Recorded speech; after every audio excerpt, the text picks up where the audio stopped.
Hello students, we discuss reproduction in plants class 7 in this video. What is reproduction? The production of new individuals from their parents is known as reproduction. So as you see here, the new individual which is similar to its parents, that is reproduction. So whether it is animal or plants or microbes, when the new individual is formed from their parents, that is called reproduction. Modes of reproduction, there are two modes of reproduction, asexual and sexual.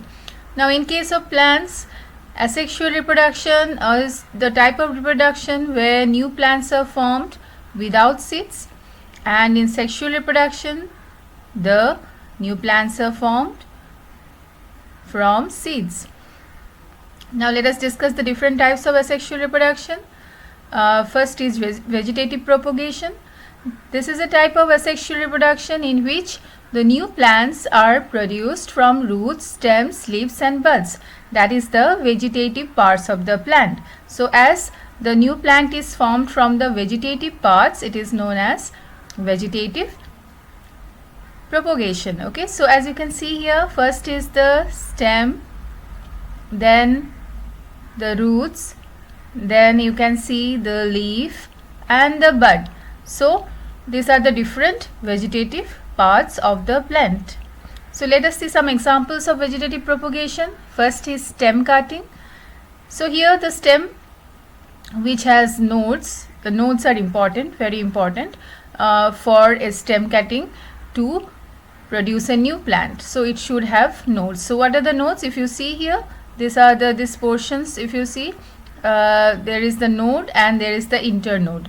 So new leaves, new roots, they come out from the node.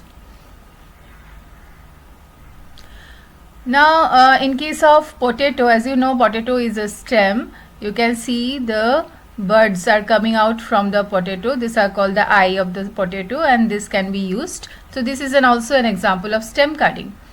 If you look here in this diagram, there are two processes here that is also shown that we can use through stem cutting. The first one here, one stem is attached to another stem of another plant. Okay, it should be of the same species.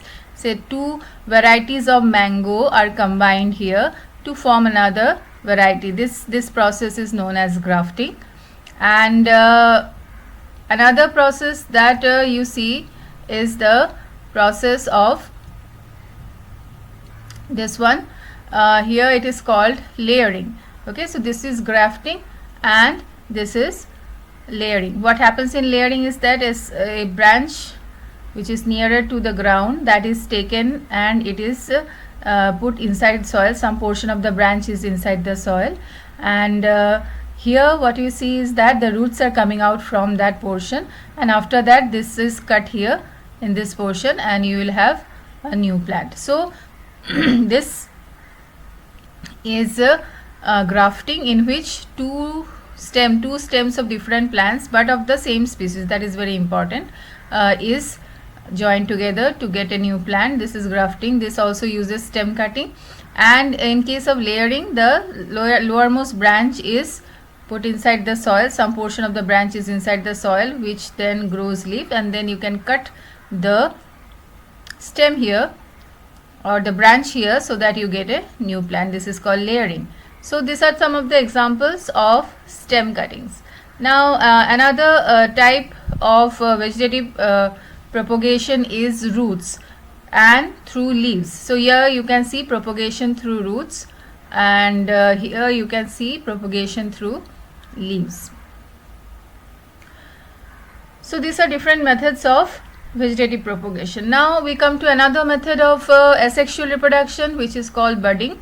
So budding happens in yeast cells. So in bud, what happens is that a small extension of the cell, which is called the bud, small projection, and this bud will separate from the main cell and will form a new yeast. So this is how the reproduction takes place. Sometimes you can find a chain of buds. So this takes place in yeast, and this process is called as budding. Then another type of asexual reproduction is fragmentation. Here you can see it in algae, where the algae will break up into 2 or more fragments, and each of the fragments will form a new individual. So you can see here it has broken down into 3 fragments, and then each these fragments will grow into a whole individual. So from 3 fragments you get 3 algae. This is fragmentation.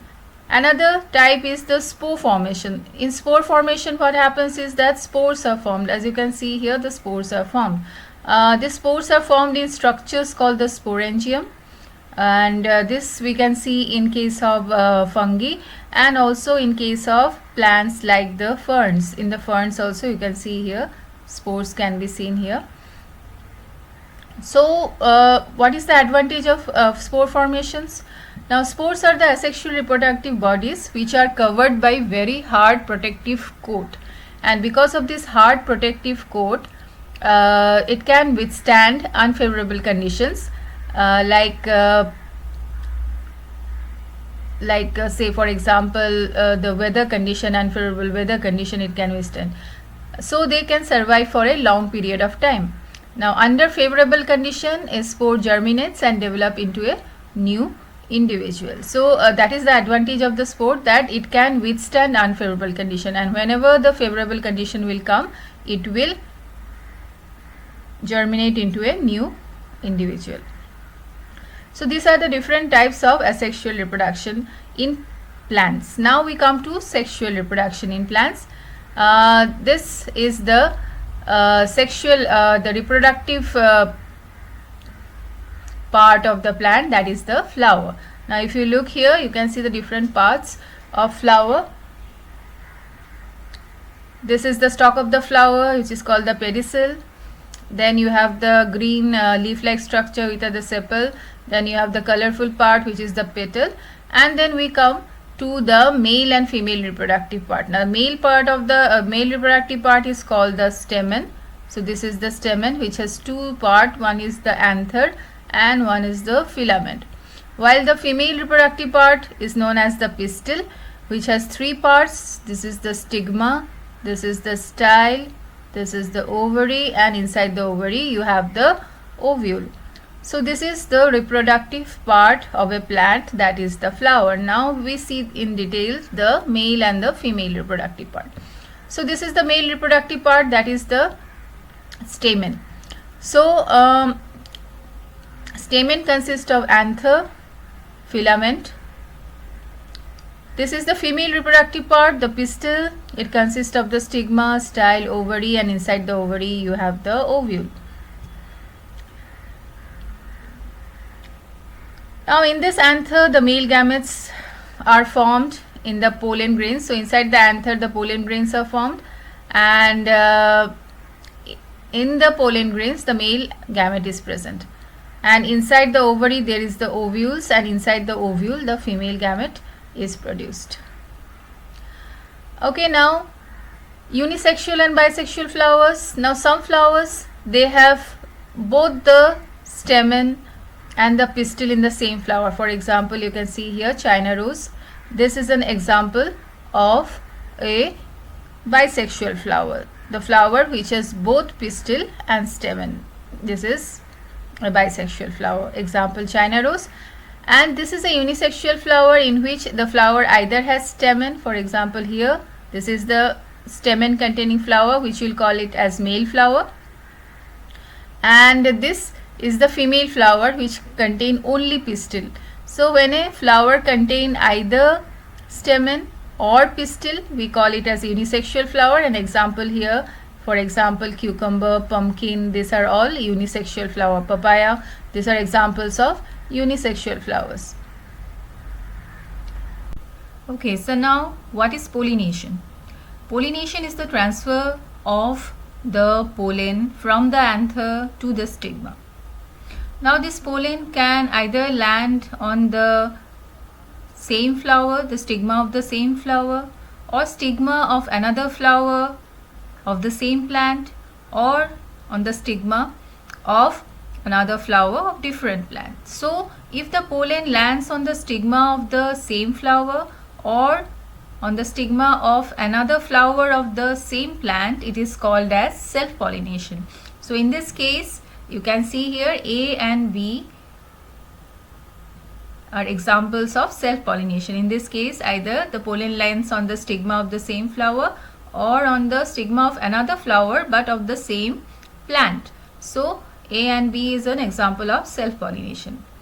But if the pollen lands on the stigma of another flower of a different plant, then we call it as cross-pollination. So these are the two types of pollination, self-pollination and cross-pollination.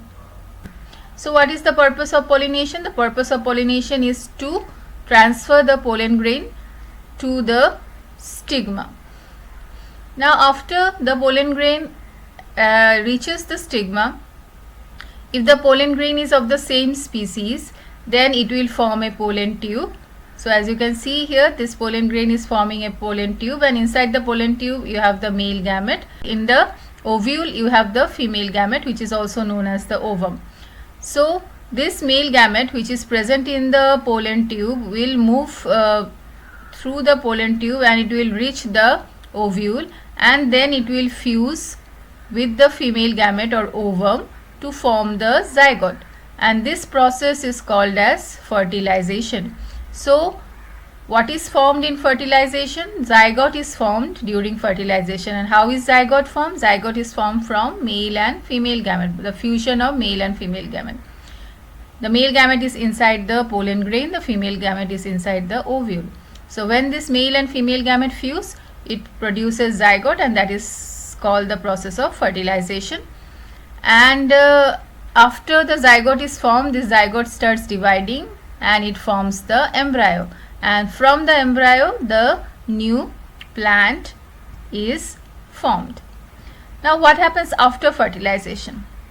After fertilization, this ovule, as you know, after fertilization zygote is formed and the zygote will form the embryo.